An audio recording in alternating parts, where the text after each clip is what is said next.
It's the Pete Sousa Show. Sports, Pete. Nobody tells our stories better than our clients. The difference is stark. I was rear-ended at a stop. I thought I was fine, and then once I got home, I realized it's a lot worse than I thought. I ended up having a ruptured disc. You say you're not hurting, and then an hour later, you're saying you're in all this pain. I just felt like most people would think that I was lying. And that's when I decided to call Daniel Stark. I owe a lot to Daniel Stark. They really got me what I deserved. The difference is stark.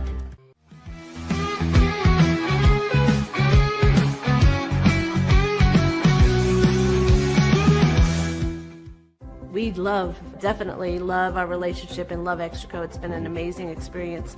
They made the PPP process easier. They were reaching out to me saying, what can I do to help you? That made a huge difference because my stress level, when we shut down, to afterwards was night and day. Our experience with Extraco has been phenomenal since the very beginning, so we love Extraco.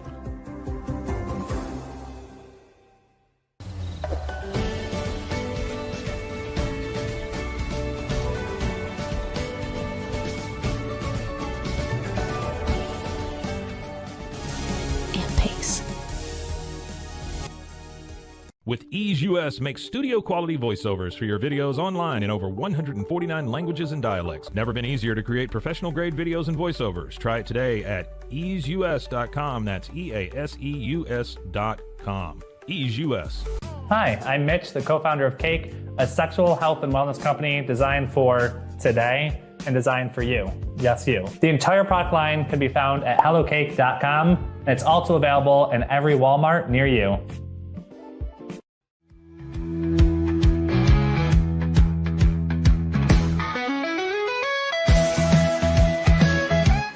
Send money abroad in just a few steps with Remitly. Sign up with your email, enter an amount, choose how your loved ones receive the money, enter your recipient's information, select a payment method, hit send, and relax. Download the Remitly app today. Tervis is all about staying hydrated. Each product is built to last and comes in endless designs to match your personality. Stay refreshed and express yourself with Tervis. Visit tervis.com today and find your perfect tumbler. Looking for tickets to the hottest shows, games, and events? Ticket Liquidator is your one-stop shop for great prices, no hassles, and guaranteed tickets. Whether it's sports, theater, or concert, for the best seats at the biggest events, start with Ticket Liquidator today at ticketliquidator.com. Ticket Liquidator. The You Like Air 3, launched in 2023, ushers in a new era of sapphire ice cooling technology, offering nearly painless hair reduction in just 3 weeks. That's ULIKE.com. You Like.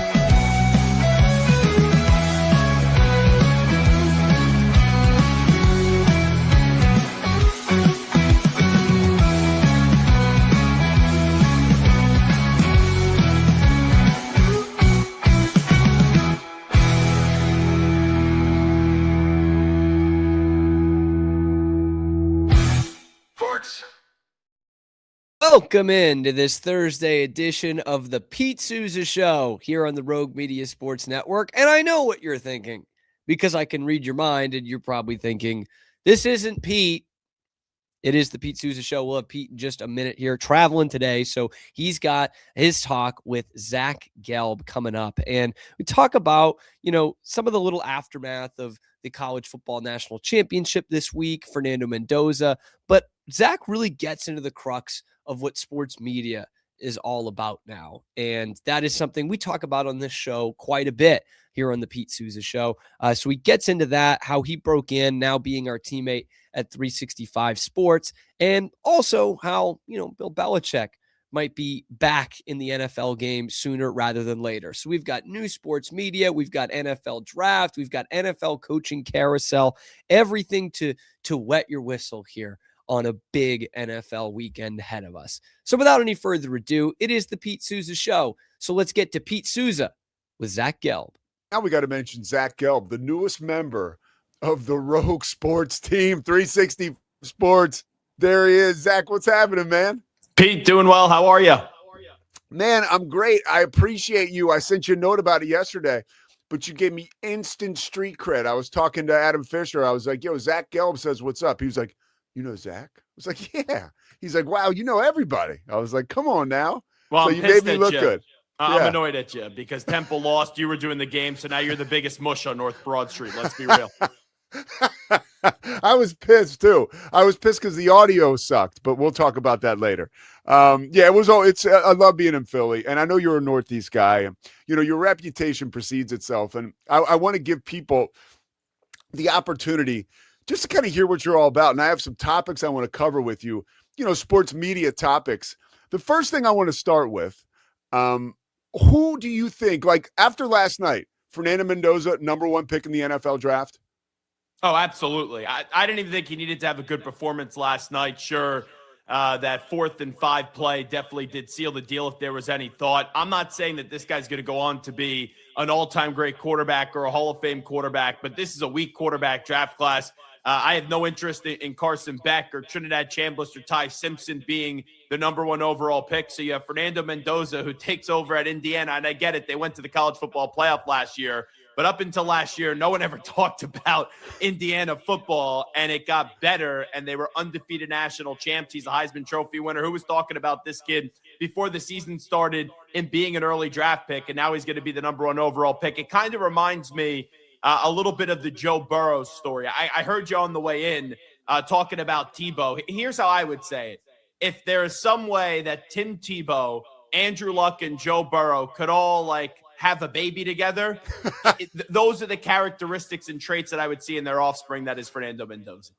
Dude, that's a great, I love that because, that's kind of what I was saying. Like, you don't have to sacrifice skill because this person is so affable and such a good person in the locker room. Like, it's all right there, which is sort of like a unicorn. Now, you said you're not sold on Beck at 2, but you had, so who'd you have? Jordan Rodgers on your show? I was Aaron watching. Murray. Yeah. So Aaron Murray, right, who calls games with Lowell Galindo all year long. Aaron's unbelievable. He said that he does want Beck #2.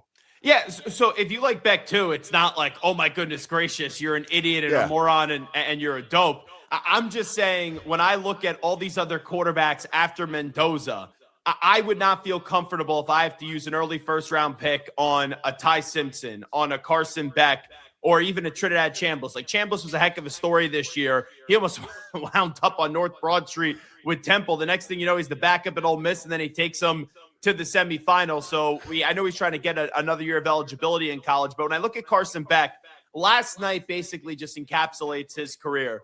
Whenever you're ready to buy in, whenever you're ready to say, okay, here we go. And I don't want to crap on the kid too much. He had an unbelievable season this year. Miami was the national championship, but you saw that at Georgia at times too, when he was their quarterback, is right when you're about to say, this is going to be the Carson Beck that we think he's going to be. He makes a mistake, and he had a god-awful interception with the game on the line. Like, when I'm watching that game last night, I thought Indiana was going to win going in. I thought it'd be closer than people expected. I never thought that you were going to see a victory by Miami, but then after those 2 great third down conversions by Indiana, and then they get stalled for a field goal, and Miami has the ball, and they're moving down the field. I'm like, maybe Miami's going to pull a rabbit out of the hat.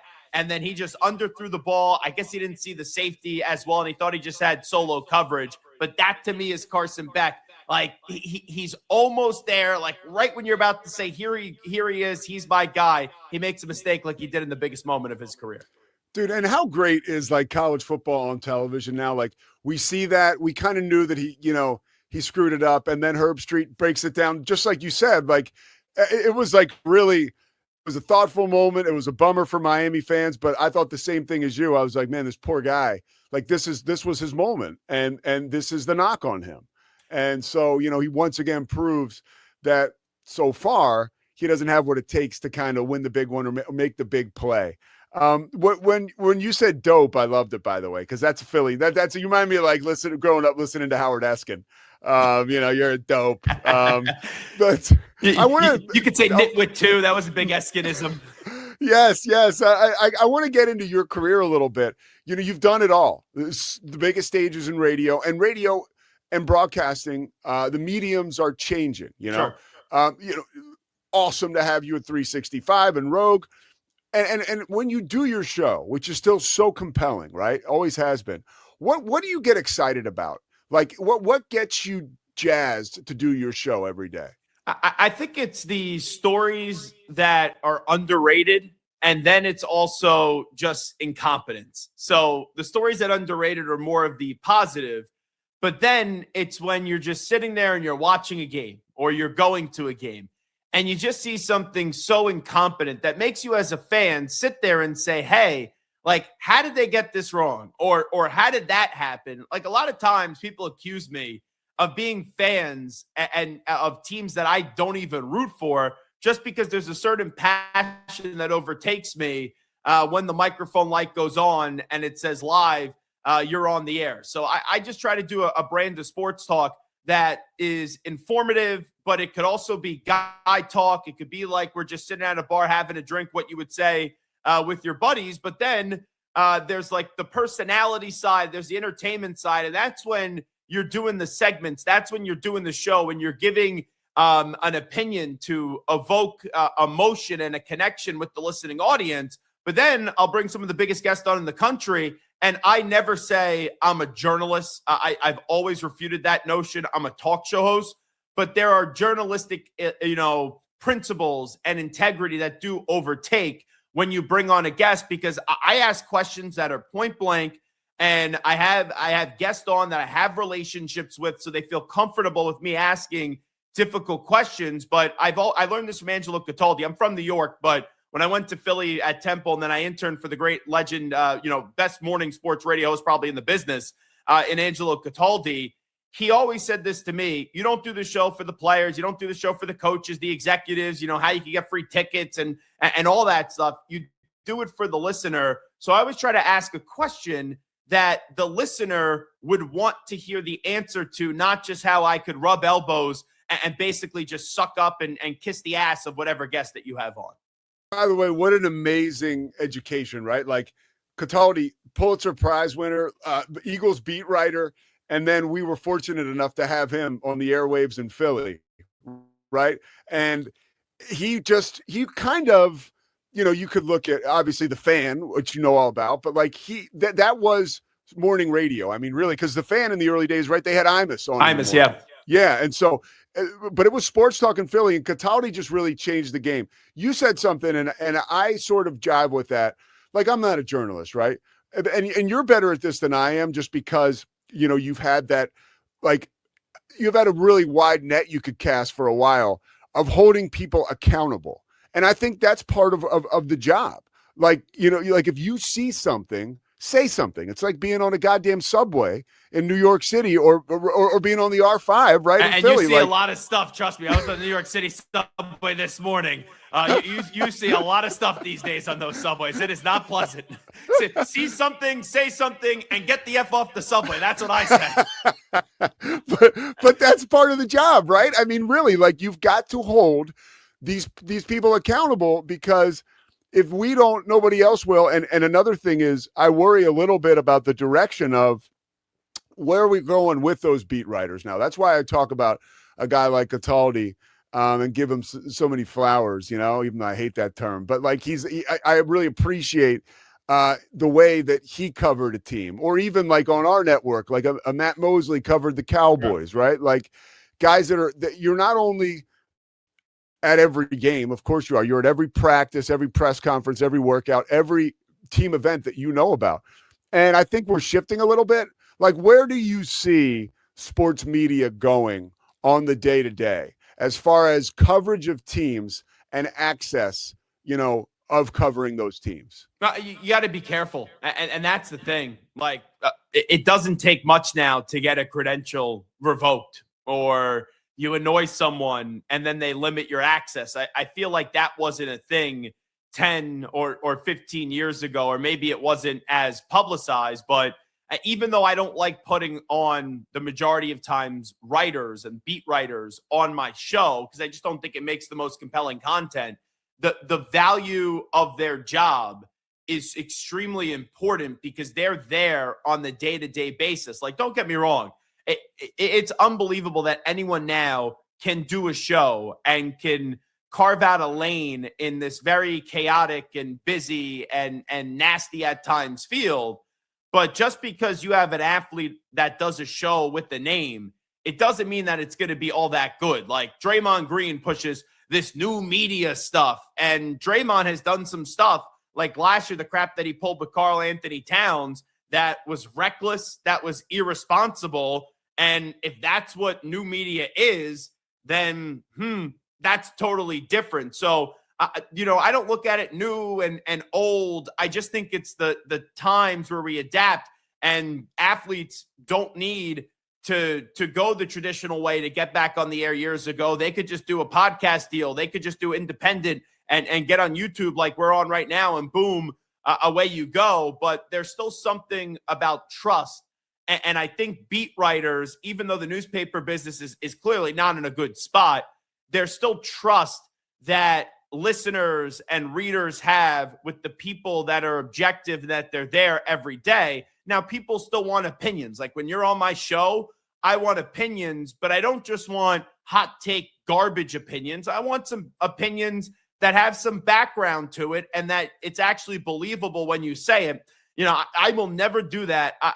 There is entertainment. There's some embellishment. Don't get me wrong in what we do to showcase that personality. But I will never say something into a microphone that I don't believe. And sometimes you get this clickbait garbage now that's just said to be said, and the person doesn't even remember that they said it because they don't actually believe it.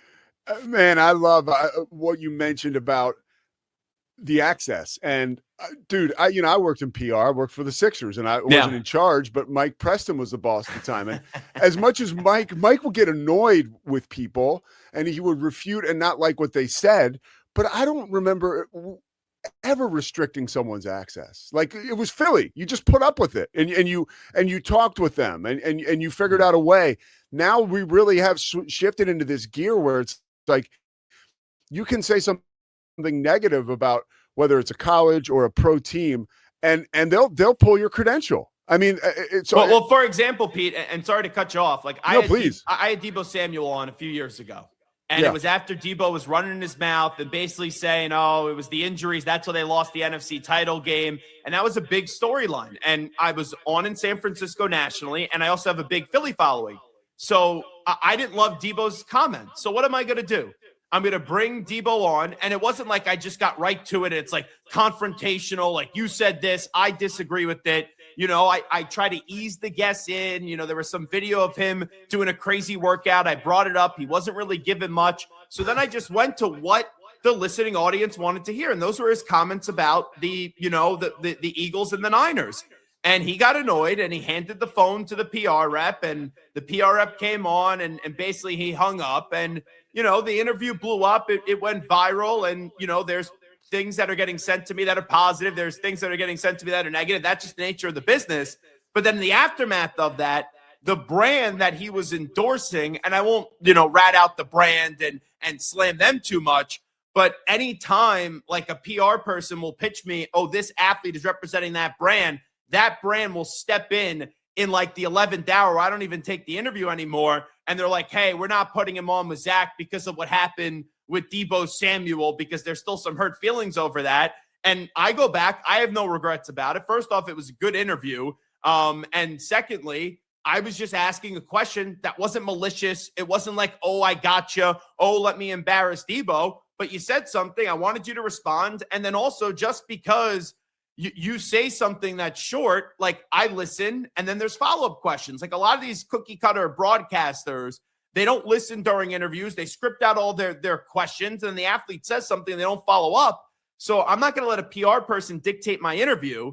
And if they would have said beforehand, hey, Zach, you can't ask about this, you can't ask about that, I would just say I simply wouldn't take the interview. But they said, no, there's nothing that you can't ask. So when that happens, that's fair game. And I was respectful about it. I always tell this, whenever a PR person or whenever a coach or an athlete, right, that they have a problem with something that was said, I always ask them, did you listen? Did you hear it? And there have been times where people have called me up and they're like, oh, I can't believe you said this. I can't believe you said that. And then I go, well, listen to it. I'll send it to you.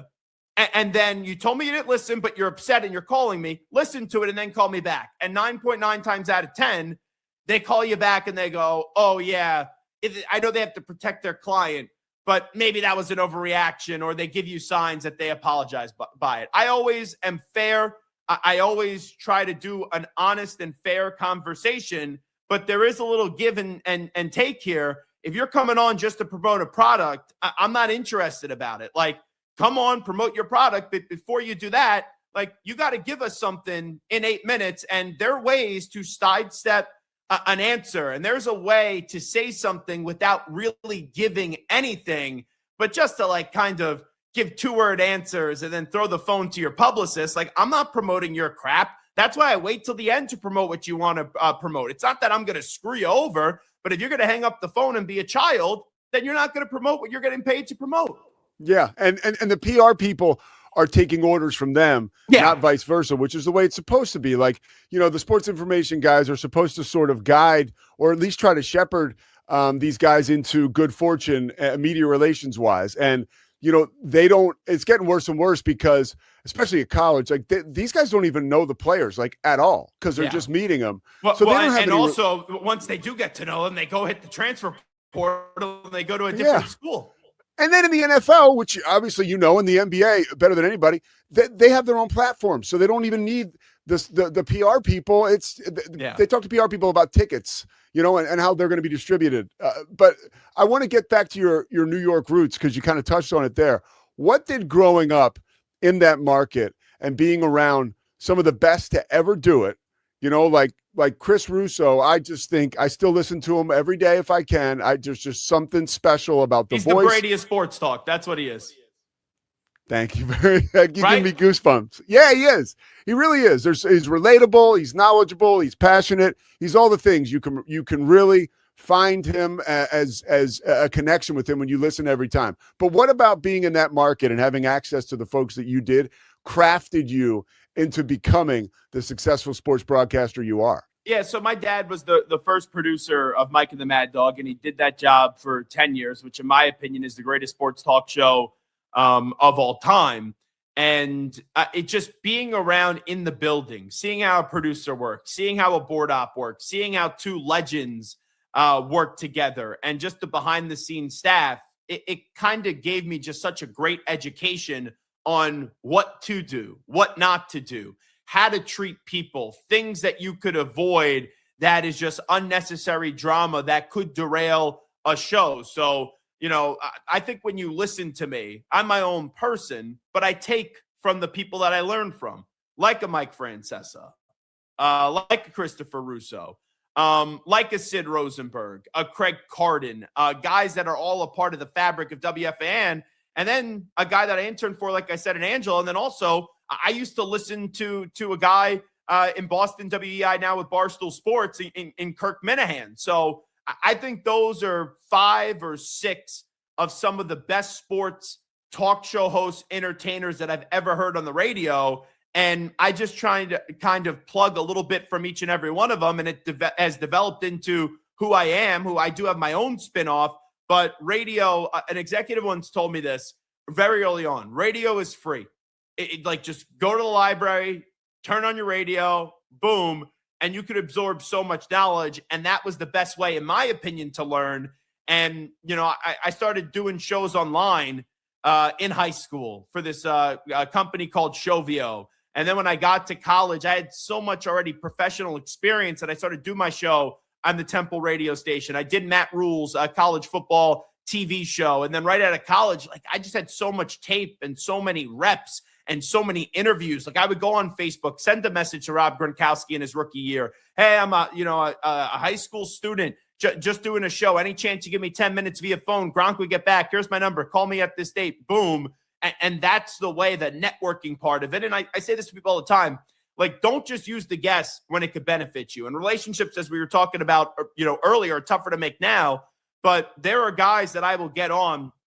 Kalen DeBoer, for example, when he was the head coach at Fresno State. Dan Lanning, when he just got the job at Oregon. And I stay in contact with these guys. You know, I'll wish them a happy birthday, or after a win, I'll text them congratulations. So then when the SID, the sports information director, comes to them, hey, you know, Alabama's playing Georgia. We can only do 5 interviews. Who are the 5 that you want to do? They see my name and they go, oh, I have a relationship with Zach. I enjoy talking to Zach. I've been talking to Zach, you know, for many years. And people will say, like, how do you get this guy on? How do you get that guy on? To me, the show never ends. Like, that's a huge thing for people to understand. The show never ends. Yes, you know, I'm live now Monday through Friday from 2 to 4 p.m. Eastern time, but I'm working before the show and I'm working after the show. And you got to be thinking about the show all throughout the day. Like, sure, you got to go do your personal stuff. Yeah, you got to go out for dinner. Yeah, you got to be with the missus and all that stuff. And you got to do stuff with your family. But, you know, I'm always thinking about the show and how we could bring everyday life scenarios to the show. And then also, this happens. Who could we get on? How do we talk about it? How do we follow it? And how do we present it to the audience? Well, and here's why one of the reasons you're great, I think, is because the show can never end when you're yourself on the air. So you can continue to be that person throughout the day, and the relationships that you continue, right, to manage and develop. That's what it's all about, because now you're sitting here talking to an audience of tens of thousands of people, and it's coming from a knowledgeable place because you know these people, you talk to these people. That's what separates us most of the time. I always say, like, I'm lucky and call games with some of these guys, or to have worked PR around some of these guys. Like, it's really almost I'm just fortunate to pull up to the urinal, you know, next to Chad Brown if I'm calling a game with him, you know what I mean? So we can talk, and like, I get great insight from even a guy like that. One name you mentioned, I got to get you someday and just get all the stories. The Sid Rosenberg, he was like one of the most, I mean, he's still a talk show guy, but he was, I'm sure your father and you have stories about that dude for days. I read his book in like 2010, and he was already like, what is it, like, you're wrong and you're ugly or something like that? Oh my, yes. What's the name of the title? Yes. Yeah, I mean, he was a wild man, but he was so talented. So it's so cool to hear that had a part, you know, of that was a part of your process, or he had some impact. That's so cool. So Sid was the first person to ever put me on WFAN in New York. I was 8 years old, and his partner at the time was Joe Beningo. And for people that don't know, Joe was a fan that eventually got his own show doing overnights on the radio station, worked his way up to middays, and then before he did retire, he was doing afternoon drive on WFAN in New York.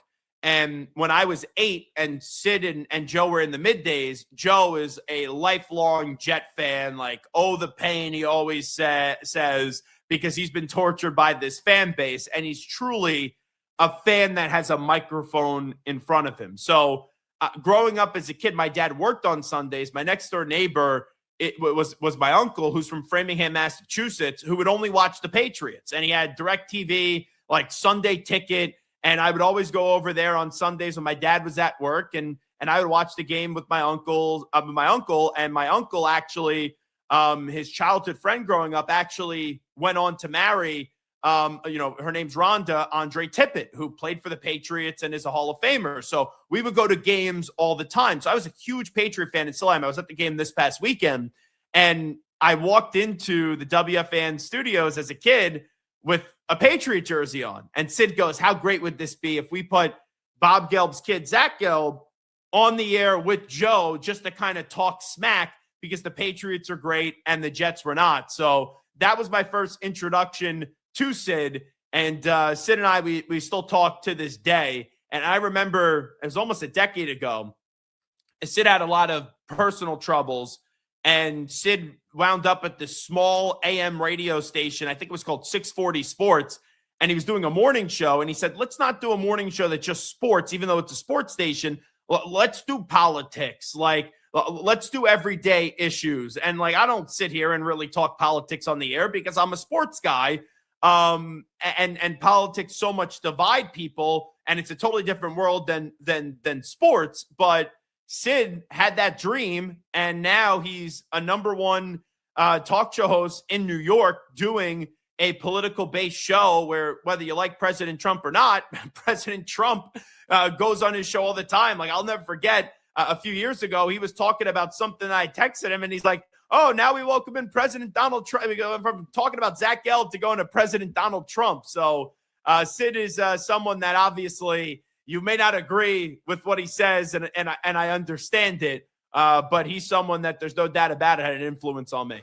Zach, dude, this is awesome talking with you. I don't want to take too much more of your time, but I do want to get your opinion on just stuff that's going on right now. John Harbaugh, Giants coach. What does this do to that team? Are they immediately back in the playoffs? It brings them respectability and hope and optimism back. The Giants the last 10 years, outside of 1 year, have been one of the worst run organizations, and that's a gold standard, like a legacy franchise. It has been extremely ugly. And like, I had a friend who's an Eagle fan, and he goes, John Harbaugh is overrated. And I said, okay, maybe to you, but you got to look at it from the lens of someone, and I'm not a Giant fan, but that is a Giant fan. They've been down and out for basically 10 years. The goal of the Giants right now is not to go win a Super Bowl. It's to be respectable again. It's to be in contention again. And look at it this year. The Bears missed the playoffs a year ago. The Patriots were a 4-win team. You bring in the right coach with Ben Johnson, and you bring in the right coach in Mike Vrabel. Ben Johnson gets more out of Caleb Williams. Mike Vrabel gets more out of Drake May. And the Patriots are now in an AFC championship game, and the Bears just lost in the divisional round, in overtime. So things could change quickly in this league. And now it's up to John Harbaugh to bring in the right staff to get the most out of Jackson Dart. And maybe the Giants are one of those teams that are in the postseason next year, and they're playing on Wild Card Weekend, and they continue that line of what we saw this year with Ben Johnson and also Mike Vrabel. Well, who should the Bills hire, you think? Who do the Bills hire? I would call Mike Tomlin, and I know that they would have to trade for him, and I would make him say no. I know people are going to say, well, Tomlin, and I said that it was time for Pittsburgh to move off him, and then he resigned. So I think he did them a favor. The guy's a really damn good football coach, but you're in Pittsburgh. You haven't won a playoff game since 2016. That's a huge problem. So I think Tomlin will sit out. So I don't think he would get back in, but I wonder if you throw Josh Allen in front of him, if it could change him, because, hey, ever since Big Ben has retired, they've done nothing. And Big Ben at the end of his career wasn't as strong. They've done nothing in Pittsburgh. I would give Bill Belichick a call. And I know that's like kind of a name that a lot of people don't want to touch right now. But if the goal is to get the team over the hump, I still believe, regardless of what happens in college, Bill Belichick could coach his ass off in the NFL. And then if you can't get one of those two, maybe look into a Jesse Minter with the Chargers, Brian Daboll, who used to be the offensive coordinator for Josh Allen. Maybe they'll bring him in for an interview.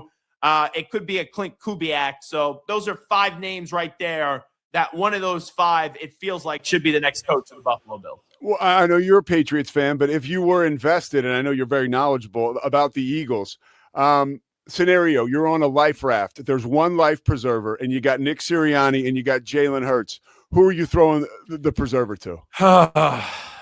It would be the quarterback, because I've seen this enough when a coach and a quarterback are debated, and I think they have a good relationship. I think this is more an A.J. Brown, Jalen Hurts situation. Usually the quarterback does win that battle. Jalen won a Super Bowl MVP. I know Nick Sirianni just coached the team to Super Bowls, never missed the postseason, but I need more control from the leader, because the last 3 years, right, they went 10-1. They were leaking, won one game down the stretch. Last year, got off to a slow start. They rallied the troops together. Boom, they win the Super Bowl. This year, the quarterback and the wide receiver, Jalen Hurts and A.J. Brown, hated one another, and Nick Sirianni couldn't find a way to reel them back in. So this is going to be an interesting season for the Eagles, where everyone in Philly now trusts Howie Roseman. So, there's no doubt about it. Nick Sirianni's on the hot seat, and Jalen Hurts is also on the hot seat. But if I had to throw a life raft to one of them, I would go the quarterback over the coach, just because I value more with the players than I do with the coach. What about A.J. Brown and Jalen Hurts? Like, what was the biggest fracture, or is the biggest fracture in their relationship? Like, give me some intel on that. So it's so weird, because when they first got there, like, they were like this, instantly FaceTiming. Hey, we trained together. Hey, we're friends. And to see how this deteriorated, it's 2 things. Drew Bledsoe said this to me last week. Like, I don't think this is fair, but this is what he said. He goes, all wide receivers are divas. He goes, every last one of them, all they do is they want the ball.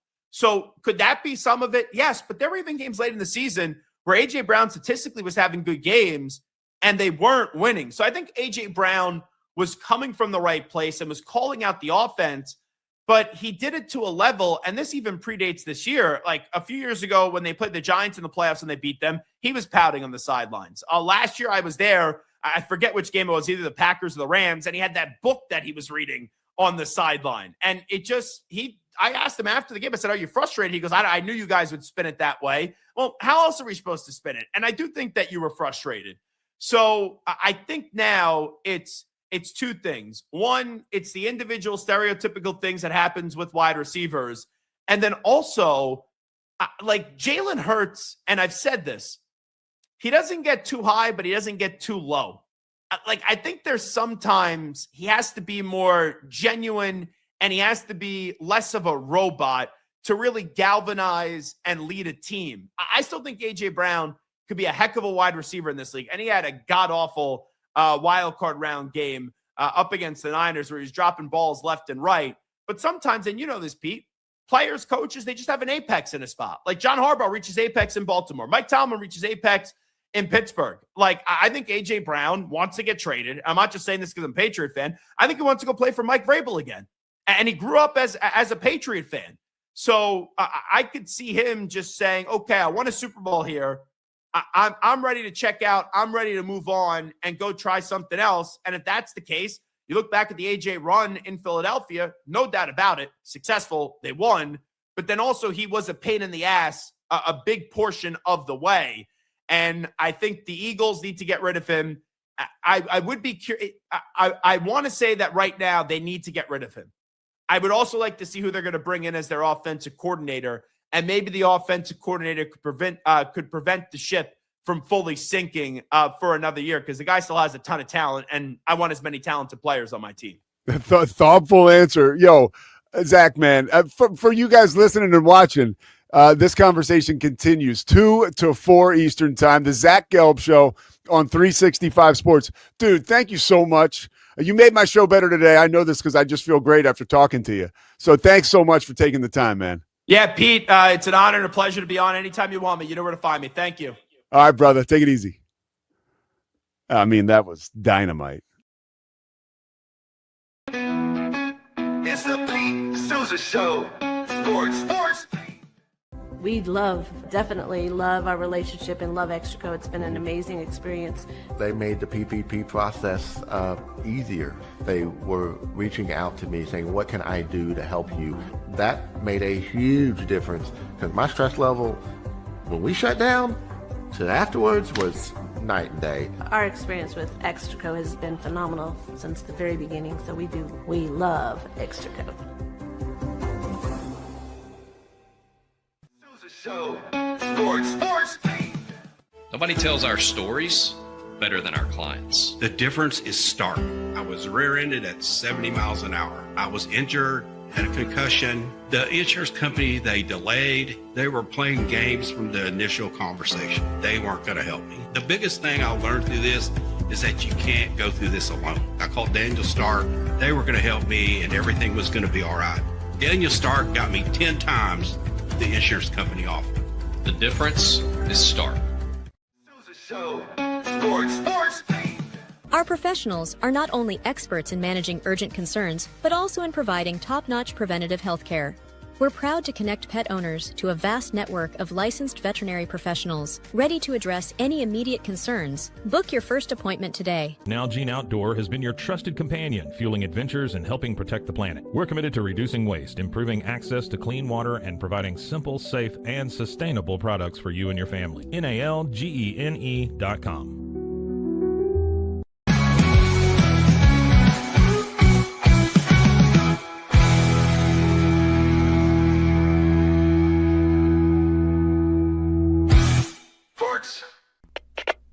We